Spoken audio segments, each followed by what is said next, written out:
वर्धमान नाम के एक नगर में दंतिल नामक एक बहुत बड़ा व्यापारी सारे नगर का नायक बनकर रहता था। उसने अच्छी तरह परोपकार और राज्य के कार्य करके उस नगर के रहने वाले लोगों और राजा को प्रसन्न किया था। उसके समान चतुर पुरुष जो राजा और प्रजा दोनों को ही प्रिय हो, किसी ने कभी नहीं देखा था और ना ही सुना था। कुछ समय बाद दंतिल का विवाह हुआ।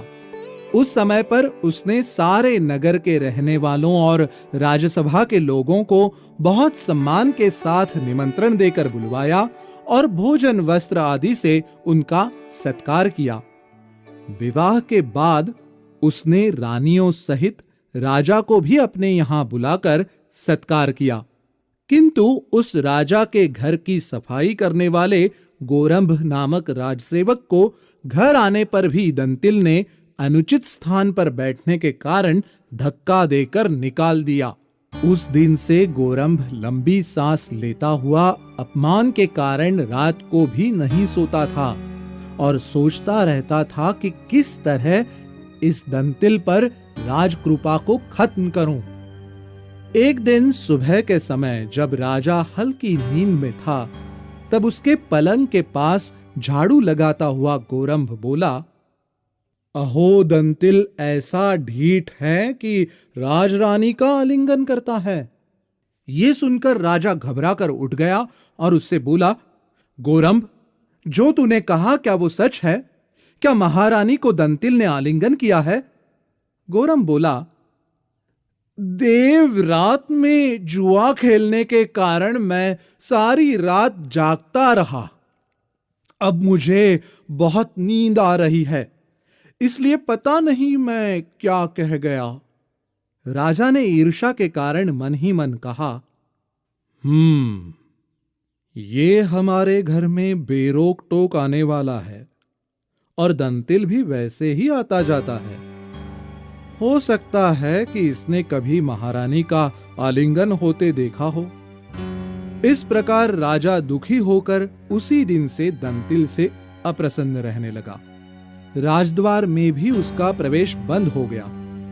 दंतिल अचानक राजा के बदले व्यवहार को देखकर सोचने लगा, मैंने राजा का तथा अन्य किसी राज संबंधी का सपने में भी अनिष्ट नहीं किया, तब क्यों राजा मुझसे नाराज हैं?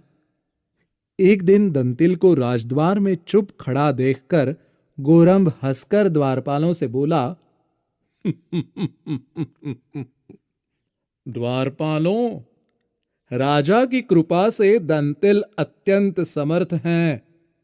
इनको रोका तो मेरी तरह तुम्हें भी धक्के पड़ेंगे।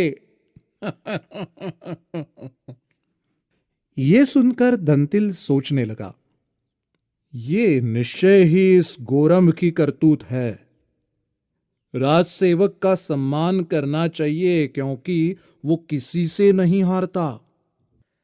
रात में दंतिल ने गोरंभ को घर बुलाया। वहां उसको उपहार देकर उसका सम्मान करते हुए बोला, भद्र, मैंने तुमको उस दिन क्रोध के कारण नहीं निकाला था। उस समय तुम अनुचित स्थान पर बैठे थे, इसी कारण तिरस्कृत किए गए थे। मुझे क्षमा करो। सुंदर उपहार और सम्मान प्राप्त कर संतुष्ट होकर गोरंभ बोला, श्रेष्ठ, मैंने वो सब क्षमा कर दिया। इस सम्मान के बदले में अब तुम मेरी बुद्धिमानी और राजकृपा देखना। ये कहकर संतुष्ट मन से वो वहां से चला गया। दूसरे दिन गोरंभ राजगृह में जाकर बोला, हमारे राजा बड़े महान हैं, लेकिन उनकी ये कैसी अज्ञानता कि मलत्याग करते समय ककड़ी खाते हैं। ये सुनकर राजा आश्चर्य से बोला, अरे गोरंभ, कैसी अनहोनी बात कर रहे हो? घर का कर्मचारी समझकर तुम्हें मार नहीं रहा हूं। क्या तुमने कभी मुझे ऐसा करते हुए देखा है? गोरंभ बोला, स्वामी क्षमा करे। जुआ खेलने के कारण रात भर जागता रहा और अभी नींद में होने के कारण पता नहीं मुंह से क्या निकल गया। ये सुनकर राजा ने सोचा, मैंने तो जीवन में कभी भी शौच करते समय ककड़ी नहीं खाई, परंतु ये निरर्थक बात इस मूर्ख ने कह दी। इसी प्रकार इसने दंतिल पर भी झूठा आरोप लगाया होगा। मैंने बेकार में ही उसका सम्मान खत्म कर दिया। ऐसा सोचकर राजा ने दंतिल को राजमहल में बुलाकर उसका सम्मान किया और उसके पुराने अधिकार उसे वापस दे दिए। इसीलिए कहते हैं कि गर्व से वशीभूत होकर दूसरों का अपमान नहीं करना चाहिए।